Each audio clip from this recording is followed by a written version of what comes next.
57% of Americans are living paycheck to paycheck. If you belong among that figure, I'm sorry, but you're in big trouble. And here's why.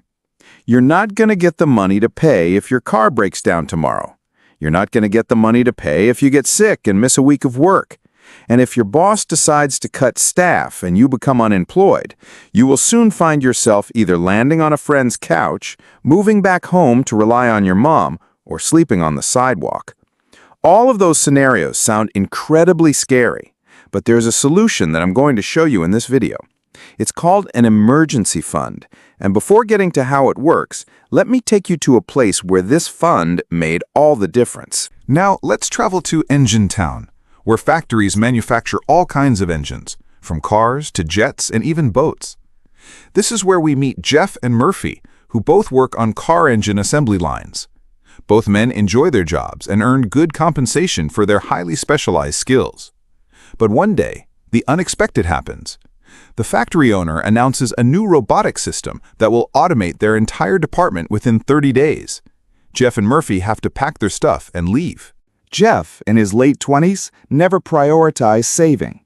With a strong economy and steady income, life was about enjoying the moment. His paycheck went to living expenses, with any surplus funding weekend adventures with friends. I'll worry about saving later, he often thought. Murphy, similar in age and position, took a different approach. Each month, he consistently set aside a small portion of his income into an emergency fund. Nothing extreme, just enough to gradually build a financial cushion over time. When the layoffs hit, their paths quickly diverged. Jeff, facing immediate financial pressure, took the first available job as a security guard at a local mall. While this position covered his basic expenses, it came with a significant pay cut. Years of specialized manufacturing experience were suddenly irrelevant. The irregular hours and lower income left Jeff constantly stressed about bills and with little energy to plan his next career move. Murphy, with his emergency fund providing 3 months of essential expenses, could afford to be strategic. He enrolled in a specialized training program for marine engine manufacturing, a field similar enough to use his existing knowledge, but different enough to require specific certification. After completing the 8-week program, Murphy secured a position at a small boat engine factory across town. The custom nature of their work, producing specialty engines in small batches, made automation impractical. Murphy's combination of car engine expertise and new marine certification made him particularly valuable. 2 years later, their situations couldn't be more different. Jeff remains in security, still hoping to eventually find a way back into manufacturing. Murphy has been promoted to team lead, leveraging both his technical knowledge and adaptability. Now, I know what you're thinking. Engine Town isn't real, and life is rarely this straightforward. You're absolutely right. Real stories have more complexity and nuance. But while Jeff and Murphy are fictional, the principle at work here is very real. Financial preparation creates options during unexpected transitions. And these transitions happen in all our lives. Let's be honest, unexpected financial challenges are part of life. And when those moments hit, what makes the biggest difference isn't skill or knowledge. It's having money available right when you need it. We all know cases where either we or someone we know has experienced. You get diagnosed with a disease that requires treatment that is not fully covered by your insurance. Your car broke apart, and now you have to pay for Uber to travel to work while waiting for it to be fixed. Your family members got extreme sickness, and you have to travel extensively to be present and supported. All of those scenarios caused financial distress and additional budget outside of regular expenses. So when these situations inevitably arise, what options do you actually have to get the money you need? You have 3 major methods to raise the money you need. Option 1, sell assets that you own. This could mean liquidating investments like stocks or bonds, but it might also involve selling physical possessions, perhaps that guitar you rarely play, electronics collecting dust, or even downsizing your vehicle. The challenge? timing and value. Selling investments during a market downturn means locking in losses, and selling personal items often brings far less than you paid, especially when you're in a hurry to sell. Plus, these decisions often come with emotional costs. That watch inherited from your grandfather or the car you carefully maintained for years, parting with these under pressure adds stress to an already difficult situation. Option 2, take on debt. This means borrowing money through credit cards, personal loans, or perhaps even against your home equity.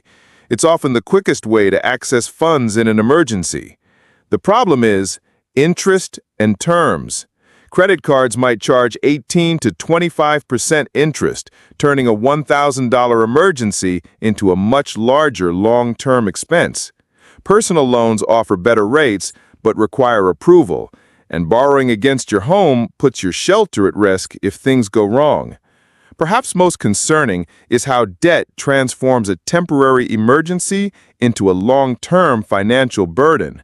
That leads us to the final option, which is having an emergency fund. This means drawing from money you've specifically set aside for unexpected situations, liquid cash that's immediately available without penalties or credit checks. The advantage? Freedom of action. You can address the emergency immediately without creating new problems. No interest accumulating, no assets sold at a loss, no desperate decisions.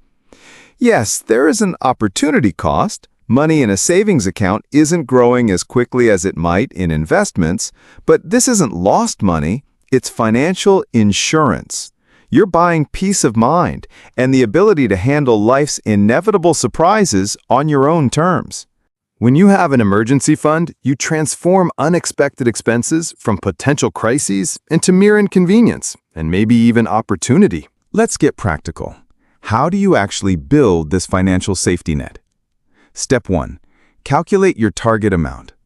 The standard recommendation is 3 to 6 months of essential expenses. Not your full salary, but just what you need to cover housing, food, utilities, transportation, and required payments. For someone with $4,000 in monthly essentials, that's $12,000 to $24,000. This isn't built overnight, so let's move to Step 2. Step 2. Start small but consistently. Even $50 per paycheck adds up. The goal isn't perfection, it's progress. Set up an automatic transfer on payday so you never see the money in your checking account. Step 3. Store it properly. Your emergency fund should be liquid but not too accessible. A high-yield savings account, separate from your checking account, is ideal, earning some interest while remaining available within 1 to 2 business days. Step 4. Define what constitutes an emergency. Be clear with yourself about what warrants using these funds. A planned expense isn't an emergency, it's a budget item. An emergency is unexpected, urgent, and necessary. Step 5. Replenish after use. If you tap into your emergency fund, make refilling it your top financial priority, even before resuming investments or discretionary spending.